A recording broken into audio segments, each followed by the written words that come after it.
Aku bakal bahas kasus ini benar-benar singkat, ringan, dan mudah untuk kalian pahami secara garis besarnya. Dan untuk kalian yang udah ngikutin lama pasti udah tahu banget kasus ini tuh benar-benar kita nantikan seperti apa endingnya. Buat kalian yang udah ikutin kasus Tang Mo ini, kalian udah tahu jelas kalau ini adalah kasus pembunuhan. Karena dari bukti yang beredar di mana-mana, dari TikTok, Twitter, sampai trending juga, banyak banget menyita perhatian publik. Tapi kenapa kayak pemerintah Thailand itu lama banget untuk mengambil kesimpulan kalau ini kasus pembunuhan? Dan kalian tahu endingnya juga sangat-sangat tidak melegakan untuk diri aku sendiri ya. Aku bukan ini yang aku mau gitu. Ya mungkin Tang Mo juga bukan ini yang dia mau, karena kita udah tahu jelas ini kasus arahnya kemana, tapi kayak dibelok-belokin juga. Mau dilihat dari CCTV mana lagi? Dari CCTV yang saat Tang Mo ada di speedboat banyak banget ya. Sampai ada saat wartawan datang, teman-teman dia yang ada di speedboat itu bertingkah mencurigakan saat ditanya para wartawan.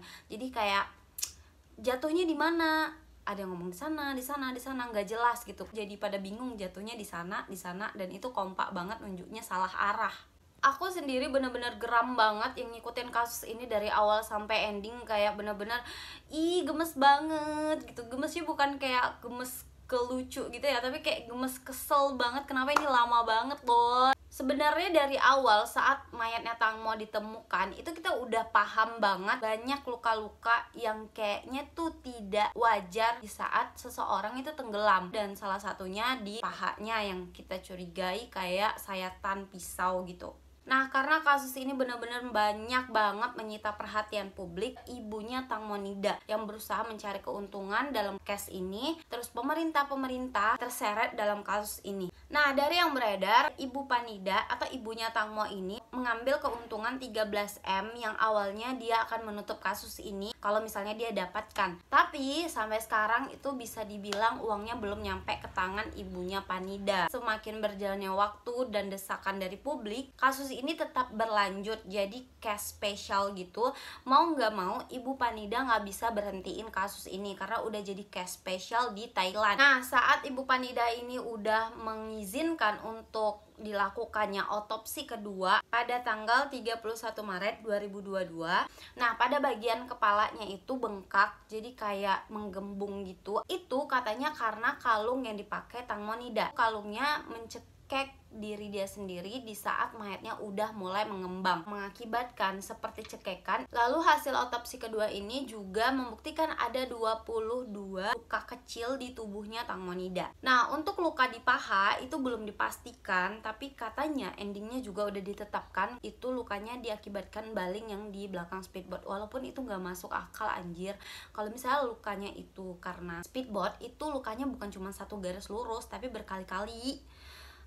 Seperti yang sebelumnya, Sen yang ada di speedboat itu nggak terlalu kenal dengan Tang Mo Nida ternyata, dan dia juga adalah ladyboy. Sen ini sebelumnya mengatakan kalau misalnya Tang Mo Nida ini jatuh di belakang speedboat saat dia lagi buang air kecil atau pipis sambil memegang kakinya San. Pernyataan Sen ini sudah jelas salah karena ada salah satu CCTV yang membuktikan Tang Mo Nida itu tidak jatuh dari belakang speedboat alias di samping speedboat. Sini aku bakal nunjukin CCTV-nya. Kalian bisa nilai sendiri ini di belakang atau di samping. Dan ada lagi salah satu video yang membuktikan kalau misalnya Tang Mo Nida itu dianiaya di atas speedboat, hampir kayak kepalanya kejatuh gitu.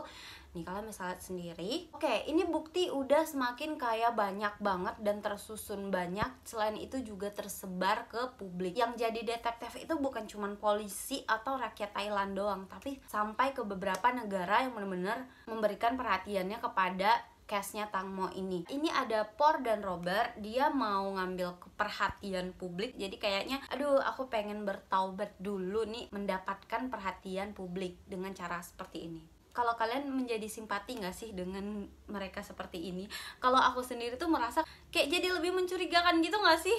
Ada salah satu hotel yang udah di booking atas nama Tang Mo Nida, dan itu dengan nomor telepon 444 dan 6666. Nah, nomor telepon ini hanya bisa digunakan oleh orang-orang penting atau pejabat-pejabat tinggi yang ada di pemerintahan Thailand. Makanya sebenarnya itu ada tamu lain yang menunggu Tang Monida di hotel dan belum dipastikan jelas sampai saat ini. Bukti ini tuh didapatkan dari salah satu mantan polisi detektif. Selanjutnya, kain putih yang digunakan Tang Mo yang ini ditemukan beberapa hari setelah Tang Mo ditemukan juga, lalu dikirim ke Australia untuk dicek apakah ini benar-benar kainnya Tang Mo. Sidik jari, DNA semuanya dicek apakah ada darah orang lain. Orang-orang yang ada di speedboat itu juga mengalami luka-luka, tapi tidak diperjelas itu luka-lukanya karena apa. Nah, tidak lama setelah itu Por dan Robert akhirnya ditangkap.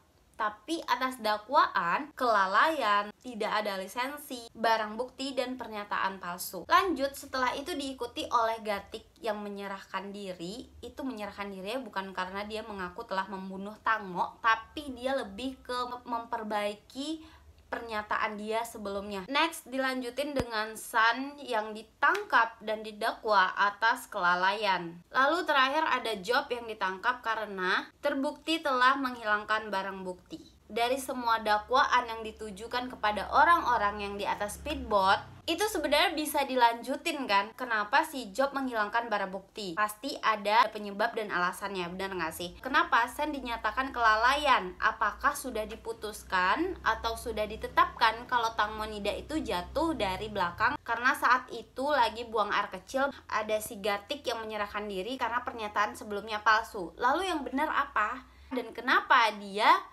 berbohong? Dan Por dan Robert itu ditangkap karena tidak ada lisensi, izin, segala macam, kelalaian. Nah, kalau misalnya karena itu ditangkap, tidak ada hubungannya sama Tang Mo, benar nggak sih? Oke, kesimpulan jadinya dari kasus ini semuanya ditangkap, termasuk ada salah satu pengacara M. Kalau kalian ingat kasus ini, awal mulanya mereka yang ada di atas speedboat itu menghilang selama 1 hari, dan itu usulan dari seorang pengacara M. Nah, pengacara M ini juga ikut didakwa. Dia sebagai pengendali mereka berlima untuk tidak sembarang ceplas-ceplos kepada publik, tapi didakwanya itu paling ringan dari antara kelimanya ini. Endingnya seperti ini, rata-rata semua dikasih 10 tahun penjara dan denda 200.000 baht. Akhir dan kesimpulan dari kasus ini tuh adalah kecerobohan dan kelalaian, dan terus tidak ada lisensi, izin, dan segala macam.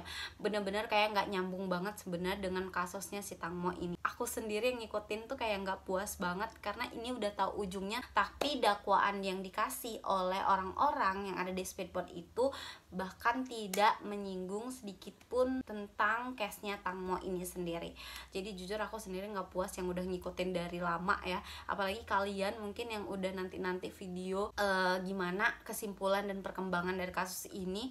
Ya beginilah endingnya, sangat tidak memuaskan, tapi semoga aja kasus ini masih terbuka lagi. Tapi kayaknya enggak, karena ini udah kayak endingnya banget loh guys, udah ditangkap semua. Terus yang ngeganjel lagi sama aku itu ada tamu VVIP yang belum ditangkap, yang aku bilang di hotel itu nggak disinggung sama sekali, bener-bener kayak nggak disentuh sama sekali. Kasus ini udah ditutup guys, jadi udah nggak bisa lagi untuk diperpanjang. Jujur aku bener-bener geram banget sama kasus ini tuh, kayak begitu ya. Mungkin kalian juga nggak apa-apa, luapin aja emosinya, maki-maki aja karena emosi harus dikeluarin, bener nggak sih? Kalau misalnya masih ada lanjutannya kayaknya udah nggak mungkin lagi, tapi kalau misalnya ada aku bakal tetap post. Tapi ini udah ditutup, aku mau berharap apa lagi? Thank you yang udah nonton video ini sampai akhir, yang udah ngikutin kasus Tang Mo juga, yang udah ngikutin case-nya Tang Mo, nonton video-video aku dan update terbaru tentang Thailand, tentang GL, BL, dan juga tentang LGBT dan apapun itu. And see you next time, bye bye.